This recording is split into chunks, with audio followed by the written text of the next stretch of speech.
Assalamualaikum warahmatullahi wabarakatuh. Izin memperkenalkan diri, nama Haris Winanda dari kelas KPI A semester 1. Ingin menganalisis tugas dari Bapak Fandi. Bagaimana Pancasila dalam arus sejarah bangsa Indonesia? 1.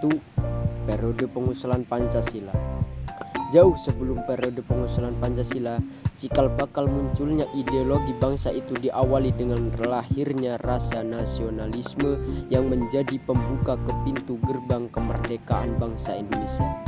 Ahli sejarah Sartono Kartodirjo sebagaimana yang dikutip oleh Mokhtar Pabot Tinggi dalam artikelnya yang berjudul Pancasila sebagai Modal Rasionalitas Politik, menengarai bahwa benih nasionalisme sudah mulai tertanam kuat dalam gerakan Perhimpunan Indonesia yang sangat menekankan solidaritas dan kesatuan bangsa.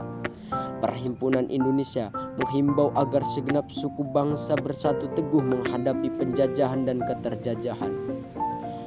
Kemudian disusul lahirnya Sumpah Pemuda 28 Oktober 1928 merupakan monumen perumusan diri bagi bangsa Indonesia.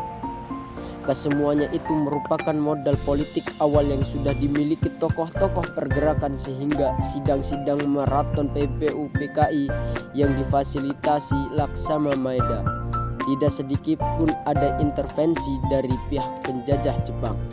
Para peserta sidang BPU PKI ditunjuk secara adil, bukan hanya atas dasar konstitusi, melainkan juga atas dasar integritas dan rekam jejak di dalam konstitusi masing-masing.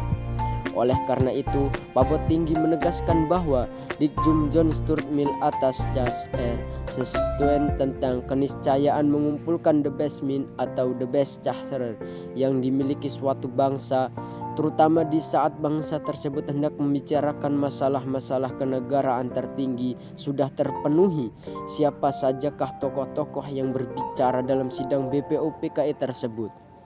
Menurut catatan sejarah, diketahui bahwa sidang tersebut menampilkan beberapa pembicara, yaitu Mr. Muhammad Yamin, Insinyur Soekarno, Ki Bagus Hadikusumo, Mr. Suepomo.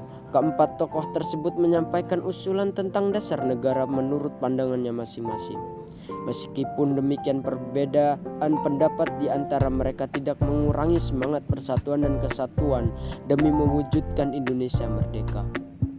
Sikap toleransi yang berkembang di kalangan para pendiri negara seperti inilah yang seharusnya perlu diwariskan kepada generasi berikut, termasuk kita. Salah seorang pengusul calon dasar negara dalam sidang BPU PKI adalah Insinyur Soekarno yang berpidato pada 1 Juni 1945. Pada hari itu, Insinyur Soekarno menyampaikan 5 butir gagasan tentang dasar negara sebagai berikut. 1. Nasionalisme atau kebangsaan Indonesia. 2. Internasionalisme atau peri kemanusiaan. 3. Mufakat atau demokrasi. 4. Kesejahteraan sosial. 5. Ketuhanan yang berkebudayaan.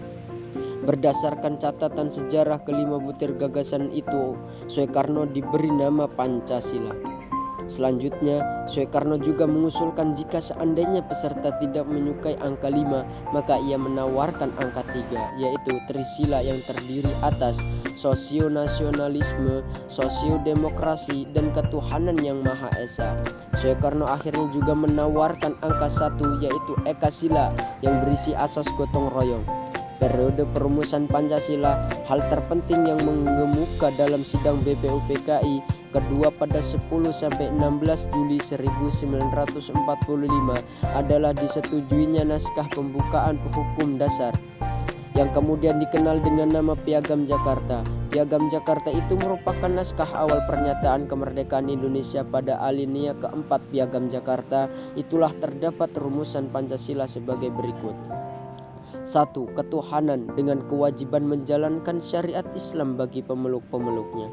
2. Kemanusiaan yang adil dan beradab. 3. Persatuan Indonesia.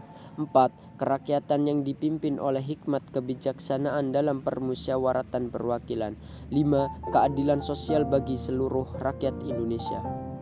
Naskah awal pembukaan hukum dasar yang dijuluki Piagam Jakarta ini di kemudian hari dijadikan pembukaan Undang-Undang Dasar 1945 dengan sejumlah perubahan di sana di sini.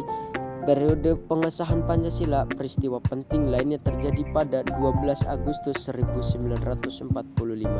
Ketika itu, Insinyur Soekarno-Hatta dan Rajiman Widjodiningrat dipanggil oleh penguasa militer Jepang di Asia Selatan.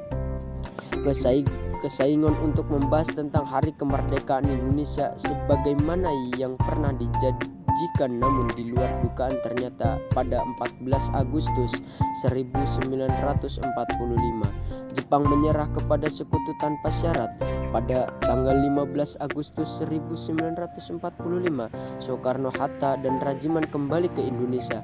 Kedatangan mereka disambut oleh para pemuda yang mendesak agar kemerdekaan bangsa Indonesia diproklamasikan secepatnya karena mereka tanggap terhadap perubahan situasi politik dunia pada masa itu.